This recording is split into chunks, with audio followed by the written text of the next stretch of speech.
Hi, hello and welcome to today's vibrant video of the.engzine, a magazine community owned by the Department of English, St. Joseph's College, Tiruchirappalli. I am Santhosh Kumar presenting you an interview with a renowned and esteemed professor of the same department and also same institution named Dr. M.XAVIER Pradeep Singh, who has been tirelessly working towards the betterment of literary and also non-literary students all over the nation for decades. I wholeheartedly welcome you, sir. Thank you so much for accepting our invitation and coming us to enlighten our day. So, I suppose the audience will be more eager to know what the topic and content is all about. I'll give you a clue. Magazines are the windows to the worlds, offering a glimpse into the trends, ideas and perspective. Yes, you are guessing it correct. Today's content is all about the exploration of nuances of the literary magazines. Without getting delay, let's get into this video. Let's start by asking the introduction of the resource person. Sir, could you please tell us about yourself and your role at this institution and also the experience of a magazine editor? So first of all, thank you for inviting me to give this interview. I'm indebted to Mr. Prasanth for inviting me. And as you already introduced, my name is Xavier Pradeep Singh. I work as the Assistant Professor of English in St. Joseph's College. My work, I could list out a few of my work. First of all, teaching language courses for other major students and literature for undergraduates and postgraduates of our own department. And I also guide Ph.D. scholars, and I am very much seriously involved in writing research papers, publishing. And apart from work inside the institution, I am also involved in editing several journals at the national and international level. And I am also the National Secretary of English Language Teachers Association of India. So I think this much information would suffice at this moment. Yeah, that's really sufficient for us. Thank you so much. It was really inspiring for all of us. So let's get into the content of today's video. The first question to you is that we all know that we are living in this digitalized age. So in this digital age, what are the significant contributions of a literary magazine editor to this contemporary world?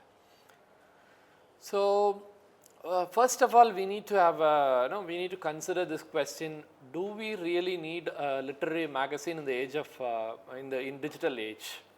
Of course, we need, because there are a lot of digital disruptions. Students who are interested in literature, they are disrupted by various kinds of digital media like videos, Instagram. So amid such a world of distraction, we need to give them a focus. We need to give them a taste of literature. So that is where literary magazines come. And the literary magazines, unlike literary pieces, they give our readers a kind of a direction where to focus and what to read. They also introduce various kinds of genres, authors, and as a result, readers will be able to notice whatever is happening in the literary world. So that is the main purpose of literary magazine. And in digital world, of course, that is a challenge for literary magazines as well as for readers, because most of the readers don't browse internet and they don't use social media. But magazines, when they want to produce a digital format, they may not be able to reach such a very serious potential readers. So there is always a disparity. But this can be overcome by following certain strategies and planning and executing such strategies. Yes, sir. Now, how do literary magazines can benefit the researchers and also students from the literary department or else any other related disciplines? Okay. So I'll first focus on students who belong to literature department. Yes, sir. Unless you read, you can't explore or research. So first of all, we need to create an interest among students to read. And I've been teaching for the past 15 years. So in the last 15 years, I observe one thing, that most of the students don't read. That is a sad reality. and students who read, they don't inspire their classmates to read. So that is also another problem. So how do we encourage or how do we motivate students to read? As a teacher inside the classroom, I encourage, I conduct several activities to motivate students to read, but still, unless the motivation comes from within, students will not continue to read. So how do we create an internal motivation with which students will continue to read? That is a challenge always, but that is also essential. We need to create the internal motivation.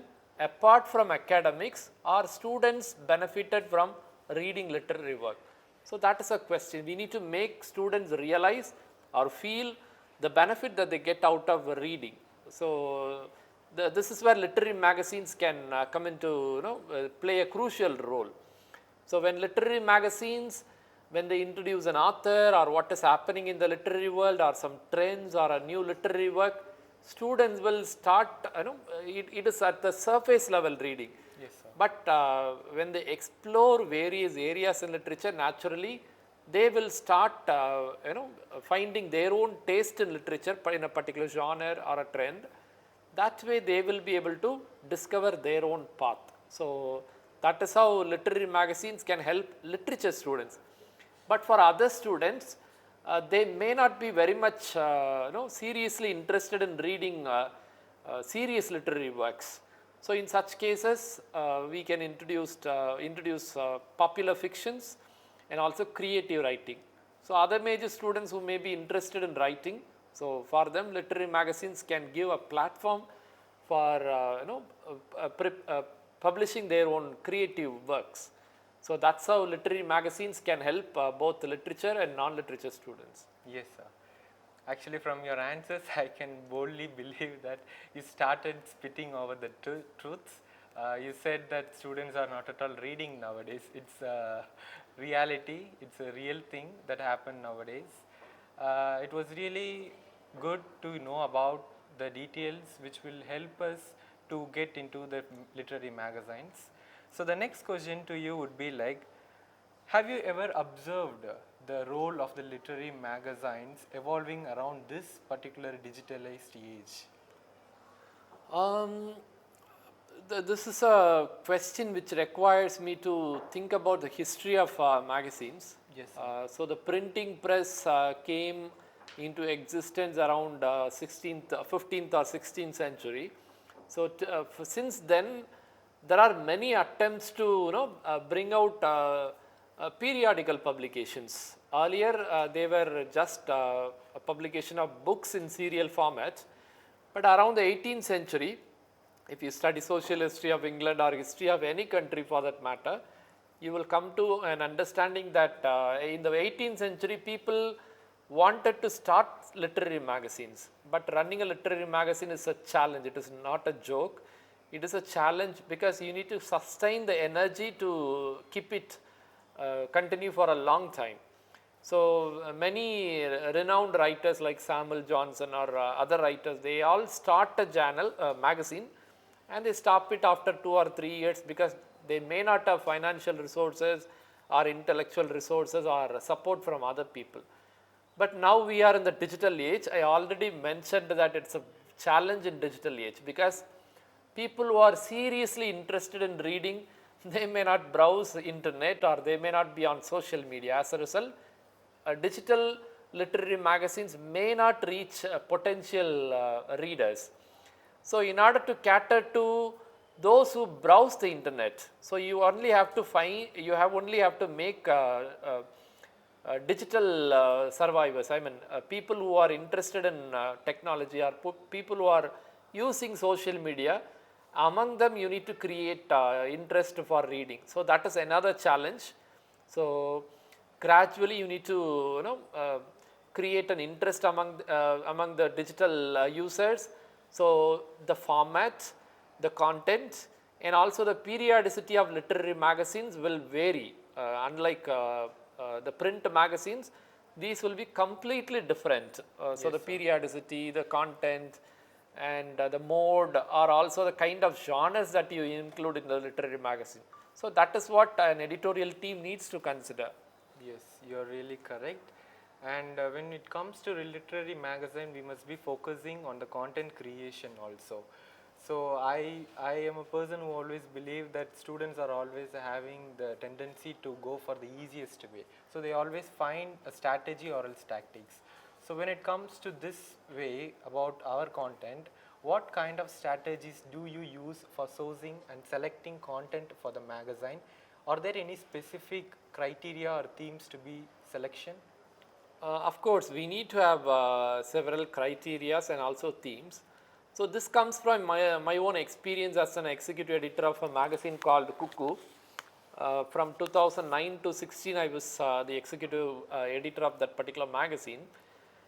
So in that magazine, the kind of strategies that we followed was usually we fix a theme for an issue. It was a quarterly magazine then. So usually we would fix a theme for a particular magazine, and then the editorial team would split the theme into several sub-themes or aspects of the theme, and then we ourselves would identify what kind of article should be written for the magazine, and then we would identify potential authors. We would discuss a theme for, the concept for an article with them. So that is how we create content. But some of the issues we have kept it open to any kind of writing. In such cases, of course, there is also benefit, like you get a variety or you get something unexpected.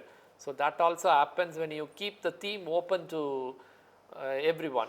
But when you decide a theme, you have to come up as the editor or as the editorial board member, you have to come up with a concept for an article, discuss it with the author, and then shape it, make the author write, and then revise, draft, edit, proofread.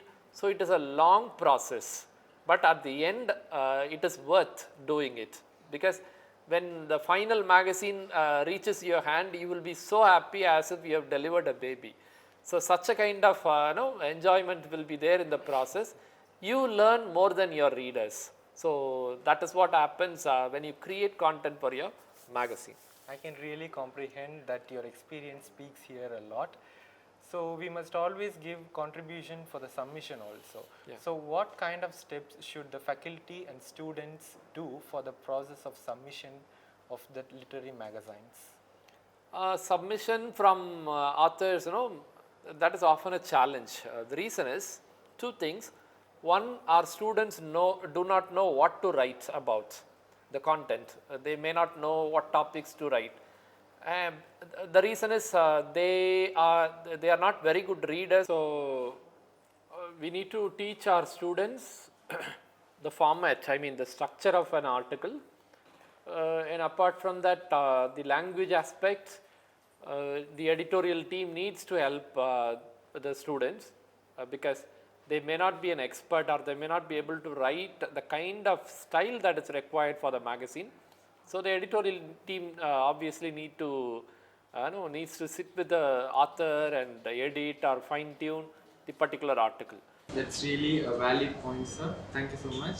Now let's move into the publication process.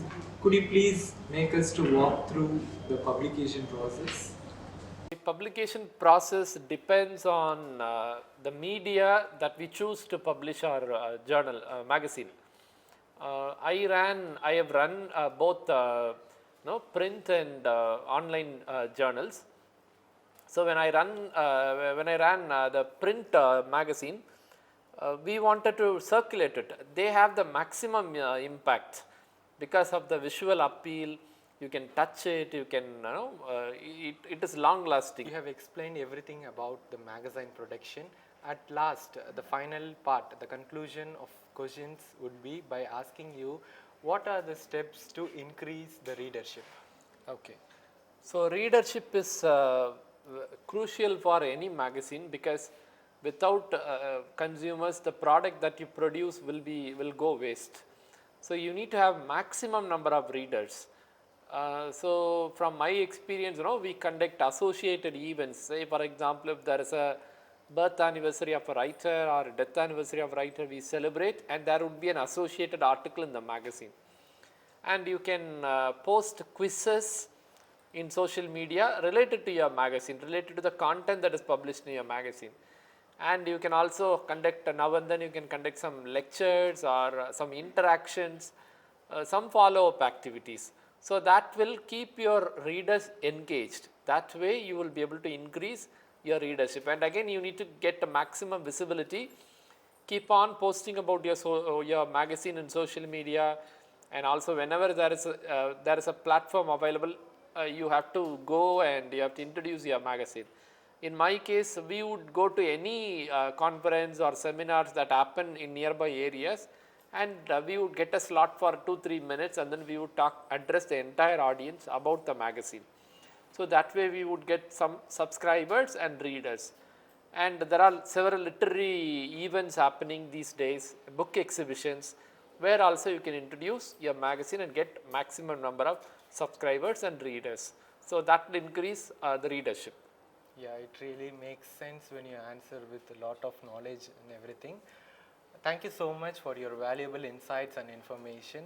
I really thank you once again for your time sparing, because we have been said that you have very busy schedule, but despite that you have come here and enlightened our day. Thank you so much for that.